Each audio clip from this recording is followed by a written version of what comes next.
selon vous, l'Afrique est-elle condamnée à la pauvreté chronique? Les pays africains peuvent-ils relever les défis de ce développement? Personnellement, j'y crois dur comme fer. Cependant, je pense que les pays africains n'ont pas bénéficié d'assez de marge de manœuvre pour déterminer les conditions matérielles et immatérielles de leur propre développement. Vous savez, dès la sortie de la Seconde Guerre mondiale, Henry Truman, le président des États-Unis d'alors, demandait aux pays occidentaux de faire bénéficier de leur avancée technologique et leur civilisation aux pays sous-développés. D'où l'apparition du livre très célèbre de Rostow qui parlait des étapes de la croissance économique comme étant un processus linéaire divisé en 5 étapes, et la théorie Big Push de Rosenthal Rodin qui demandait à ce qu'on injecte des capitaux dans les pays sous-développés afin de leur permettre de corriger le gap qui existait entre l'épargne nationale et ce que le développement d'un pays demande. Ainsi, nos pays se sont mis dans la course à l'endettement très acharné et beaucoup de nos pays se sont retrouvés à la fin incapables de rembourser leurs dettes. Ainsi, dans les années 80, début des années 80, nous avons eu droit au programme d'ajustement structurel, un programme qui visait à corriger les déséquilibres macroéconomiques dans différents pays. Ce programme n'a pas eu des résultats escomptés parce que c'était une même solution en quelque sorte standard pour tous les pays.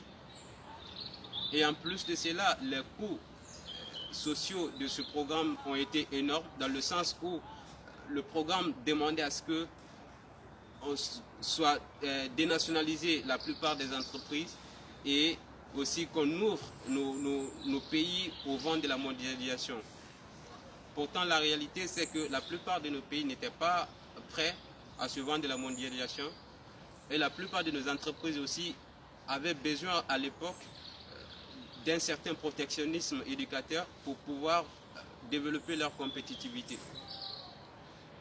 Aussi, après la chute du mur de Berlin et l'implosion de l'Union soviétique et le discours de la Baule de 1990, l'aide au développement pour les pays africains était conditionnée à l'acceptation des principes démocratiques.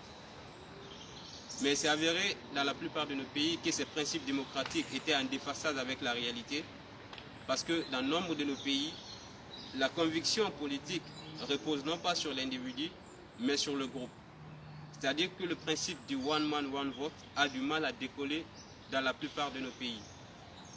Aussi, la démocratie, dans sa définition actuelle, ne permet pas des réformes assez structurelles, dans le sens où, lorsque nous sommes dans un régime démocratique, on pense plutôt à sa prochaine réélection.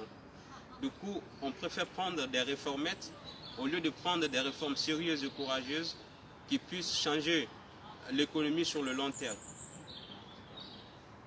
Le défi de développement de l'Afrique, alors, à mon sens, est d'abord politique, parce que tout s'élève ou s'écroule en fonction du leadership, comme le disait John Maxwell. Le défi du développement en Afrique, c'est l'industrialisation, parce que nous avons face à nous une démographie galopante qui nous demande en quelque sorte d'être créatifs, d'être inventifs pour pouvoir avoir une certaine croissance inclusive qui puisse faire participer les pauvres aussi au processus de création de valeur. Ainsi, je crois dur comme fer, encore une fois, que l'Afrique peut se développer. Mais il nous faut une certaine volonté politique et une réelle prise de conscience. Et vous, qu'est-ce qu'il faut pour le développement de l'Afrique ?